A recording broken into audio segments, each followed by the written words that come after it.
Demi bisa merampok tanah rakyat, dia mengatakan, rakyat itu hanya punya hak pakai. Sebenarnya semua adalah tanah negara. Lalu kemudian berkata lagi, dari mana jalannya tanah warisanmu? Emangnya mbahmu menciptakan tanah? Okelah, kita berikan pencerahan kepada mereka. Syarat terbentuknya sebuah negara hanya dua. Satu, tanah atau wilayah. Dua, rakyat. Lantas di mana posisi pemerintah?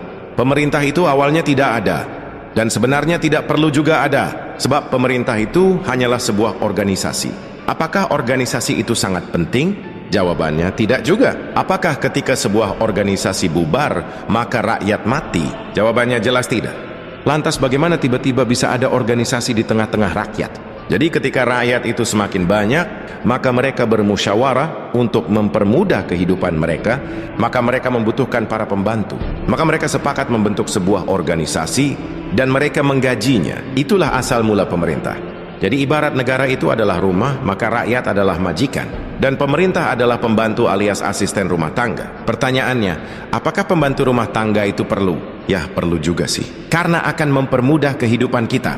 Tapi apakah kita akan mati? Atau tidak akan makan jika pembantu tidak ada? Ya, jelas tidaklah.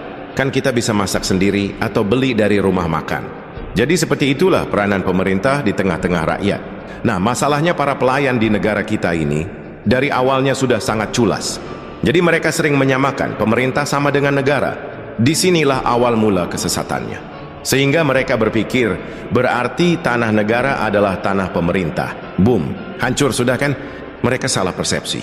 Lalu kemudian menggunakan persepsi yang salah itu untuk mengklaim apa yang bukan miliknya. Jadi perlu Anda ketahui pemerintah dan negara itu berbeda.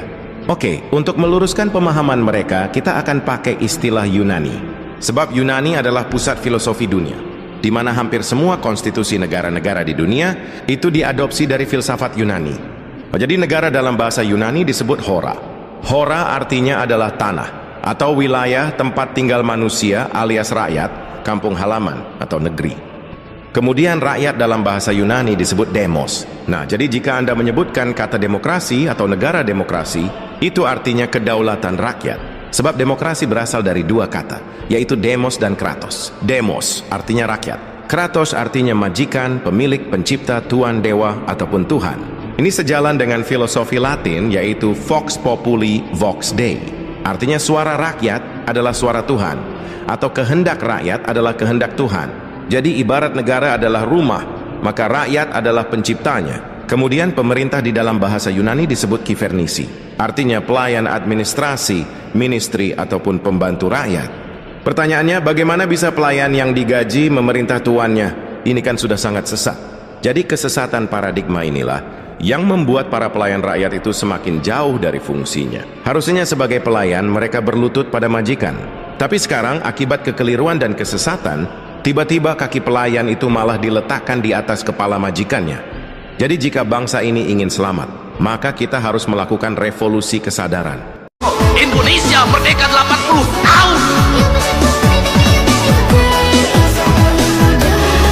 Gunung-gunung, sungai keruh, hutan menggunung, bangunan-bangunan hampir tidak ada yang berkualitas, jalan-jalan mudah rusak, jembatan mudah roboh.